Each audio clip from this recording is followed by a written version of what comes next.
দেখাতে পারবো। আমরা এখন রয়েছে হচ্ছে বৃন্দাবনের বিখ্যাত নিধিবনে, ঠিক আছে। তো নিধিবনের যে গল্প আছে, যারা এখানে সন্ধ্যেবেলা দর্শন করতে আসতো তারা রাধাকৃষ্ণের লীলা দেখে কিন্তু পাগল হয়ে যেত। তো তাদের সমাধি কিন্তু এখানে করা হয়েছে, ঠিক আছে। তো তোমাদের দেখাতে পাচ্ছি এখানে কিন্তু অসংখ্য গাছ রয়েছে, আর বলা হয় যে এগুলো হচ্ছে কৃষ্ণের গোপী, ঠিক আছে।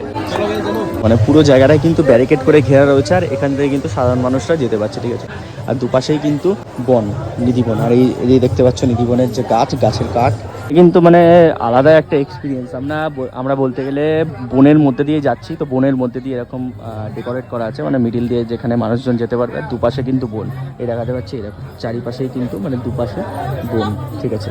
আর এটার নামই হচ্ছে নিধিবন। আমাদের বলছিলাম যারা যারা এখানে রাত্রিবেলা সন্ধ্যে 7টার পরে আসে তাদের কিন্তু এখানে সমাধি করে দেওয়া হয়েছে দেখতে, ঠিক আছে। এটা কিন্তু দেখতে নেই, এই জন্য কিন্তু এটা রাতের বেলা রেস্ট্রিক্টেড। যারা যারা এসেছিল তাদের সমাধি, মানে কেউ কেউ মরে গেছে, আবার কেউ কেউ পাগল হয়েছে, তো মরে যাওয়ার পরে এখানেই কিন্তু তাদের সমাধি করা আছে।